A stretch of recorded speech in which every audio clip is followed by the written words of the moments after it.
Hello students. और आज फिर से हम जो प्रोडक्शन और ऑपरेशन मैनेजमेंट है उसके बारे में हम बात करेंगे।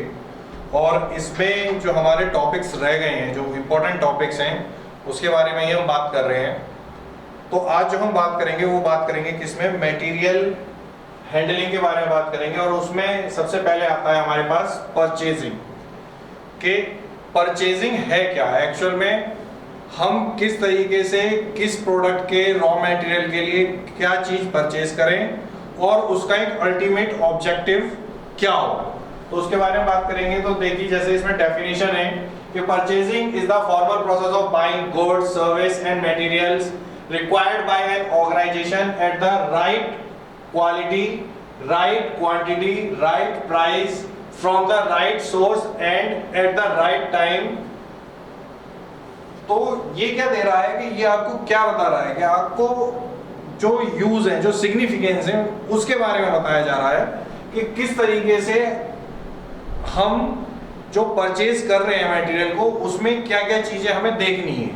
तो जैसे इसमें बताया गया कि पहले क्या क्या कि ऑर्गेनाइजेशन क्या देख रही है, राइट क्वालिटी, कि जो भी हम प्रोडक्ट बना रहे हैं उसके लिए जो रॉ मटेरियल हम खरीद रहे हैं उस रॉ मटेरियल की क्वालिटी क्या है। क्योंकि क्या होगा कि एक्चुअल में क्या हो रहा है कि हम जब भी प्रोसेस स्टार्ट कर रहे हैं तो प्रोसेस स्टार्ट करने से पहले हम फाउंडेशन को मजबूत कर रहे हैं। तो फाउंडेशन मजबूत कब होगी कि जब हम क्या देखेंगे, राइट क्वालिटी, जो चीज हमें बनानी है जैसी वो कैसी बन के आएगी वो डिपेंड करता है कि जो रॉ मटेरियल है वो कैसा है। फिर दूसरी चीज आती है इसमें राइट क्वांटिटी, कि जो मार्केट ट्रेंड्स हैं, कितनी ड्यूरेबिलिटी है प्रोडक्ट की, कितने लॉन्ग टाइम तक वो मार्केट में सरवाइव करेगा, उसका किस तरीके से हमने एनालिसिस किया है वो, और उस एनालिसिस के बाद हम कितनी क्वांटिटी का ऑर्डर कर रहे हैं। तो वो चीज किसमें आती है हमारे पास, right quantity. Third one is right price. अब राइट प्राइस कैसे, कि राइट प्राइस दैट मींस कि जब हम क्या कर रहे हैं कि हम प्रोडक्ट को बनाने के लिए जितने भी कंपोनेंट्स उसमें लगे हुए हैं, ठीक है, उन प्रोडक्ट की, उन कंपोनेंट्स की जो कॉस्ट हमें आ रही है और जो ultimate cost at the time of deciding the sales price of the product होगी, वो क्या होगी। तो वो चीज किस पे डिपेंड करती है हमारे पास, राइट प्राइसिंग स्ट्रेटेजी पे डिपेंड करती है। नेक्स्ट आता है हमारे पास फ्रॉम द राइट सोर्स। कि from the right source that means कि जो एक ऑथेंटिक सोर्स है हम वहां से ही वो चीज क्या कर रहे हैं, परचेज कर रहे हैं। और eight the right time, eight the right time that means कि जो टाइम है, जो ट्रेंड में चीज है, उसी चीज का हम प्रोडक्शन कर रहे हैं और कितने लंबे समय तक वो चलेगी, इसका एनालिसिस करने के बाद हम उसे क्या कर रहे हैं, रीऑर्डर कर रहे हैं। तो वो किसमें आता है हमारे पास, परचेजिंग में आता है। तो आगे बात करेंगे तो the classic 5 rights of purchasing. तो ये इसमें क्या दे रखा है, हमें आपका ऑब्जेक्टिव्स दे रखे हैं। तो objectives of purchasing, first one is ensure uninterrupted supply of materials to production. That means कि क्या है हमारे पास, क्या है, प्रोडक्शन चेन है, प्रोडक्शन लाइन है हमारी। तो उसमें क्या है कि जितना भी रॉ मटेरियल आ रहा है वो क्या होना चाहिए, अनइंटरप्टेड होना चाहिए। दैट मींस क्या है कि कंटिन्यूअस वे में वो हमारे पास आता रहे। फिर आता है हमारे पास buy at the most economical price without compromising quality. कि क्या कर रहे हैं कि मोस्ट इकोनॉमिकल प्राइस, कि हम क्या देख रहे हैं कि जो हम रॉ मटेरियल परचेज कर रहे हैं वो इतनी हाई कॉस्ट पे ना परचेज करें कि जो नॉर्मल पब्लिक जहां हमें उस प्रोडक्ट को सेल करना है वहां उसके प्राइस इतने हाई हो जाएं कि हम उसे सेल कर ही ना पाए। तो दैट मींस क्या है कि most economical price without compromising quality. Next आते हैं हमारे पास third, develop and maintain good supplier relationship. Good supplier relationship that means क्या है कि जो चीज मार्केट में हम अवेलेबल करवा रहे हैं, जितने हमारे डिस्ट्रीब्यूटर हैं और हम उनके लिए सप्लायर हैं, क्यों, क्योंकि क्या है कि हम मैन्युफैक्चरर हैं इसलिए हम सप्लायर हैं। तो क्या है कि उनके साथ हमारे पास, उनके साथ जो हमारे रिलेशन है वो कैसे होने चाहिए, मेंटेन होने चाहिए, develop and maintain. That means number of supplier हमारे, नंबर ऑफ डिस्ट्रीब्यूटर हमारे बढ़ते जाने चाहिए, और उनके साथ जो हमारा रिलेशन है वो क्या होने चाहिए, मेंटेन रहने चाहिए, ताकि वो हमारे प्रोडक्ट को क्या करें, रिकमेंड करें। नेक्स्ट आता है आपका मिनिमाइज प्रोक्योरमेंट कॉस्ट। ठीक है, प्रोक्योरमेंट कॉस्ट दैट मीन्स क्या होती है आपकी ordering, carrying and shortage cost, कि किस तरीके से ऑर्डरिंग है। अगर ऑर्डरिंग हो रही है तो दैट मीन्स क्या है कि जो उसकी कॉस्ट आनी चाहिए वो मिनिमम कॉस्ट आनी चाहिए। कैरिंग एक जगह से दूसरी जगह ले जा रहे हैं तो उसकी कॉस्ट, और शॉर्टेज दैट मीन्स प्रोडक्ट जो है क्या है कि कहीं भी शॉर्ट नहीं होना चाहिए, जहां उसकी इन्वेंट्री कम हो रही है वहां हम उसे राइट टाइम पे राइट प्लेस पे सप्लाई कर रहे हैं। नेक्स्ट आता है हमारे पास standardise and simplify purchasing procedure. कि जो परचेजिंग प्रोसीजर है उसे क्या करना है, एक स्टैंडर्ड मेंटेन करना है। दैट मीन्स क्या है कि सबके लिए एक स्टैंडर्ड मेंटेन हो गया, कि दैट मीन्स कि इस तरीके से हम इस प्रोडक्ट को परचेज करेंगे, इसे रीऑर्डर करेंगे इसके मटेरियल को। और सिंप्लीफाई दैट मीन्स कि अगर कोई बंदा आ रहा है तो वो क्या है कि उसे देख के ही समझ जाए कि हाँ कि स्टॉक हमारे पास कम होता जा रहा है, तो हमें क्या करना है, वापस उसे उतना ही लेके आना है। नेक्स्ट आता है हमारे पास maintain accurate records and transparency. Accurate records and transparency that means क्या हो रहा है कि जो हमारे पास जितने हमारे पास डिस्ट्रीब्यूटर हैं उन सब के रिकॉर्ड और हमारा अपना रिकॉर्ड आपस में क्या होना चाहिए, मैच होना चाहिए, कि कितना हम प्रोडक्ट को सप्लाई कर रहे हैं और कितना वहां से सेल होकर हमारे पास वापस रेवेन्यू जनरेशन हो रहा है। तो ये चीज किसमें आती है हमारे पास, ऑब्जेक्टिव ऑफ परचेजिंग। नेक्स्ट इसमें हमारे पास क्या है कि परचेजिंग स्टेप्स है हमारे पास, परचेजिंग प्रोसीजर। तो किस तरीके से, कि स्टेप 1 क्या कह रहा है कि परचेजिंग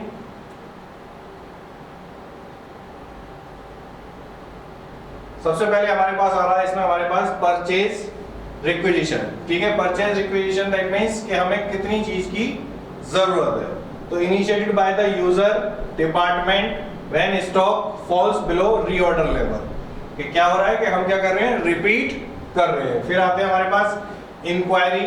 तो inquiry that means request for quotation sent to approved supplier, कि क्या कर रहे हैं कि हमें कोई भी नंबर ऑफ प्रोडक्ट्स हमें खरीदना है या नंबर ऑफ मटेरियल हमें लेना है, तो उसकी क्या है कोटेशन हम सेंड कर रहे हैं किसे, सप्लायर को, कि वो अपने प्राइस डिस्क्लोज करे हमारे सामने। फिर नेक्स्ट आता है हमारे पास इवैल्यूएशन ऑफ कोटेशन। तो इवैल्यूएशन ऑफ कोटेशन में हम क्या कर रहे हैं, compare price quality, compare price quality, delivery time and terms, इन सारी चीजों का एनालिसिस किया जा रहा है। तो ये चीज किसमें हमारे पास परचेजिंग स्टेप्स में आते हैं। फिर आते हैं आपके पास परचेज ऑर्डर के formal documents authorising supplier to supply goods. फिर आता है आपका follow up expediting to ensure timely delivery. और फिर हमारे पास आते हैं आपका के रिसीप्ट एंड इंस्पेक्शन। तो रिसीप्ट एंड इंस्पेक्शन जैसे इसमें हमारे पास आता है गुड्स रिसीव्ड नोट GRN। फिर आते हैं हमारे क्वालिटी चेक। और लास्ट आता है हमारे पास इनवॉइस। तो इनवॉइस प्रोसेसिंग है। इनवॉइस प्रोसेसिंग में हमारे पास आता है आपके match invoice with PO and क्या आपका PO and GRN that means goods received notes approve payment, के लास्ट में क्या कर रहे हैं कि जितना ऑर्डर हुआ और जितने की इनवॉइस जनरेट हुई है उन दोनों को मैच करके उसको हम क्या कर रहे हैं, पेमेंट को अप्रूव कर रहे हैं। तो ये चीज किसमें आती है हमारे पास, परचेजिंग ऑर्डर में आते हैं। नेक्स्ट आता है आपके पास सिलेक्शन ऑफ सप्लायर, कि सप्लायर का सिलेक्शन कैसे किया जाए, कि कौन कौन सी चीजें ध्यान रखी जाएं by the time of selecting a supplier for the goods. ठीक है, फॉर द मटेरियल। ठीक है, अगर प्रोडक्शन की हम बात कर रहे हैं तो फॉर द मटेरियल। अब इसमें क्या है कि supplier selection is one of the most critical purchasing decisions. A wrong supplier can jeopardize production schedules, product quality and profitability। तो इसमें क्या है कि हमारे पास क्या हो रहा है कि selection of supplier that means क्या है कि सिलेक्शन और सप्लायर का सिलेक्शन करते हुए हमें क्या चीज ध्यान रखनी है कि क्रिटिकल जो क्वालिटी है, ठीक है, जो क्वांटिटी है रॉ मटेरियल की, जो नीड है हमें, वो जो हमने पैरामीटर सेट किए हैं उनके अकॉर्डिंग ही होनी चाहिए। तो वो चीज किसमें आती है हमारे पास, सिलेक्शन ऑफ सप्लायर में। फिर इसमें क्राइटेरिया दे रखा है, क्राइटेरिया दे रखे हैं इसमें क्वालिटी, कॉस्ट, डिलीवरी, सर्विस और मैनेजमेंट। कि quality that means consistent quality conforming to specifications, कि जो हमारी स्पेसिफिकेशंस हैं, जो गवर्नमेंट ऑफ इंडिया ने स्पेसिफिकेशंस बना रखे हैं मटेरियल हैंडलिंग के लिए या मटेरियल सप्लाई के लिए, वो सारी चीजें क्या होनी चाहिए, उन्हीं टर्म में वो सारी चीजें होनी चाहिए। तो उसके लिए हमारे पास क्या आ गया, ISO सर्टिफिकेशन। फिर इसमें आता है हमारे पास कॉस्ट, कि किस तरीके की कॉस्ट आएगी, हमें क्या कॉस्ट आएगी while we are manufacturing a product, और उसे दैट मींस जो कंज्यूमर है उसे क्या कॉस्ट आएगी while they are using the product after purchasing the particular product. तो हमारे पास क्या है कि आफ्टर मैन्युफैक्चरिंग, और यूजर के पास क्या है कि आफ्टर परचेजिंग, ठीक है, कि उसकी कॉस्ट क्या है कि competitive pricing, total cost of ownership, not just unit price. कि यूनिट प्राइस नहीं देख रहे हैं, क्यों, क्योंकि क्या हो रहा है कि मैन्युफैक्चरर के केस में क्या है कि क्या हम क्या कर रहे हैं, बल्क में प्रोडक्शन कर रहे हैं, ठीक है। नेक्स्ट इसमें आता है आपका delivery. Delivery that means reliability of lead times on time delivery record, reliability of lead times, ठीक है। अब लीड टाइम्स दैट मींस कि एक यूनिट को बनाने में या एक लॉट को बनाने में कितना टाइम हम कंज्यूम कर रहे हैं, और उसे एंड सोर्स तक पहुंचाने में कितना टाइम लिया जा रहा है। दूसरा आता है आपका ऑन टाइम डिलीवरी रिकॉर्ड, ठीक है, कि जितनी भी हमारे पास सप्लाई चेन है उसमें जितने भी प्रोडक्ट हैं और जितने भी हमारे डिस्ट्रीब्यूटर हैं, जितना भी हमारा एंड यूजर है, उनको वो सारी चीजें टाइमली प्रोवाइड की जा रही हैं। फिर आता है आपका सर्विस। सर्विस दैट मींस क्या है कि सर्विस एक मेन पार्ट होता है किसका, मेन पार्ट होता है आपका सेल्स का। कि क्या हो रहा है कि जब कोई भी प्रोडक्ट बन रहा है और उस प्रोडक्ट की जो स्पेसिफिकेशंस हैं वो किसके पास है, मैन्युफैक्चरर के पास है, तो उसे पता है कि इस प्रोडक्ट में कितने कंपोनेंट्स हैं, कौन से कंपोनेंट में क्या चीज ऐड हुई हुई है और किस तरीके से उसे क्या किया जाएगा, मेंटेन किया जाएगा। तो वो चीज किसमें आती है, आपकी सर्विस में आता है। नेक्स्ट आता है हमारे पास मैनेजमेंट। और मैनेजमेंट में क्या है, फाइनेंशियल स्टेबिलिटी, एथिकल प्रैक्टिसेस और कैपेसिटी फॉर ग्रोथ। तो फाइनेंशियल स्टेबिलिटी दैट मींस कि रेगुलर हम क्या कर रहे हैं, प्रोडक्शन कर रहे हैं, और उस प्रोडक्शन को रेगुलर बेसिस पे क्या हो रहा है, सप्लाई हो रहा है, और रेगुलर बेसिस पे हमारे पास क्या आ रहे हैं, पेमेंट्स आ रहे हैं। तो वो किस में आते हैं हमारे पास, फाइनेंशियल स्टेबिलिटी में। नेक्स्ट आते हैं आपके ethical practice. Ethical practice that means क्या है कि जितने भी नॉर्म्स हैं, ठीक है, उन सारे नॉर्म्स को फॉलो किया जा रहा है, कहीं भी उन्हें बाईपास नहीं किया जा रहा। दूसरा एथिकल दैट मींस क्या हो रहा है कि हम क्या कर रहे हैं, सारी चीजें राइटली प्रोड्यूस कर रहे हैं और राइटली ही सारी एक्टिविटीज हम क्या कर रहे हैं, सारी एक्टिविटीज को किया जा रहा है। तो वो चीज किसमें आती है, आपकी एथिकल प्रैक्टिसेस में आते हैं। नेक्स्ट आते हैं आपके कैपेसिटी फॉर ग्रोथ। कि कैपेसिटी ऑफ ग्रोथ क्या है, दैट मींस फ्यूचर इसको क्या रहेगा। नेक्स्ट आता है आपके टाइप्स ऑफ सप्लायर। अब टाइप्स ऑफ सप्लायर में फर्स्ट आता है आपका सिंगल सप्लायर। सिंगल सप्लायर क्या होता है, only one supplier for an item, reduces cost but risky, ठीक है। नेक्स्ट आते हैं आपके multiple suppliers, two or more suppliers, competition but higher admin cost. और फिर आते हैं आपके ड्यूल सप्लायर, दैट मींस क्या है कि two suppliers deliberately maintained for balance. क्या है, सिंगल सप्लायर में क्या होगा, हमारे पास एक सप्लायर होगा किसी आइटम का, और उसमें क्या होगा, उतना ज्यादा रिस्क इन्वॉल्व होगा कि क्या हुआ, उसने अगर सप्लाई नहीं किया प्रोडक्ट तो क्या है, हमारा बिजनेस रुक जाएगा। दूसरा क्या है, मल्टीपल सप्लायर। मल्टीपल सप्लायर में क्या जा रहा है, यहाँ पर दो या दो से ज्यादा सप्लायर है, और उसमें क्या हो रहा है, कंपटीशन बहुत ज्यादा है, और जो एडमिनिस्ट्रेशन कॉस्ट है वो भी ज्यादा है। फिर आते हैं आपके ड्यूल सप्लायर। ड्यूल सप्लायर क्या कर रहे हैं कि दो सप्लायर है हमारे पास, और वो क्या कर रहे हैं, जो क्या है, बैलेंस को मेंटेन करके चल रहे हैं कि भाई हम इस तरीके से प्रोडक्ट को सप्लाई करेंगे, ठीक है। फिर आते हैं हमारे पास ग्लोबल सप्लायर। ग्लोबल सप्लायर क्या है कि supplier from overseas. Overseas that means क्या है कि फॉरेन सप्लायर है हमारे पास। वो क्या कर रहा है कि अब तक क्या हो रहा था कि हम विद इन एक पर्टिकुलर रीजन में ही पर्टिकुलर रीजन में ही काम कर रहे हैं।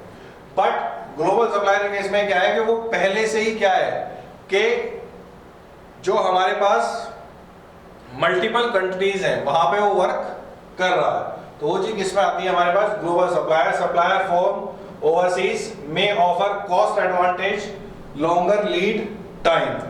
क्या हो रहा है कि कॉस्ट एडवांटेज मिल रहा है, उस पे क्या है वो पहले से ही उस चीज में एक्सपर्ट है, तो हमारे पास क्या है क्वालिटी भी सही आ रही है और जो कॉस्ट है प्रोडक्ट की जो हम खरीद रहे हैं, परचेजिंग कॉस्ट है वो भी क्या है कम हो रही है। ठीक है, तो ये किसमें आती है हमारे पास, टाइप्स ऑफ सप्लायर में। ठीक है, अब जैसे इसमें की पॉइंट दिया गया है, vendor rating is a quantitative technique used to evaluate and rank suppliers on multiple criteria like quality rejection percentage, delivery adherence and price competitiveness, इन तीनों के बेसिस पे।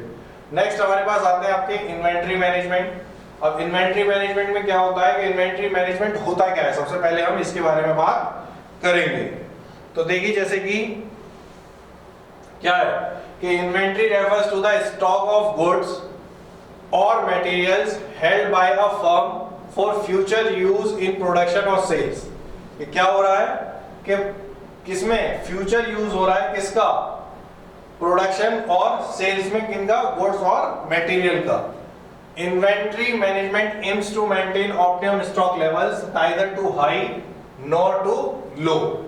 कि क्या है कि ना तो ज्यादा हाई है ना ज्यादा लो है, मतलब ऑप्टिमम स्टॉक लेवल है कि एक सही लेवल है कि जहां पे हम क्या करेंगे उससे नीचे जाएंगे तो हम क्या कर रहे हैं, रीऑर्डर कर रहे हैं, और रीऑर्डर करने में हमारे पास इतना टाइम है कि हमारे पास वो सारी चीजें आ जाएंगी और जो सप्लाई है उसमें कोई चीज ब्रेक नहीं होगी। दूसरा क्या है कि जो एक लेवल मेंटेन करना है हमें उसको हम अचीव कर पा रहे हैं। तो आज की क्लास में हम इतना ही रखेंगे। ठीक है, नेक्स्ट क्लास में हम इन्वेंट्री मैनेजमेंट के टाइप्स के बारे में बात करेंगे। तो आज की क्लास के लिए इतना ही। Thank you students.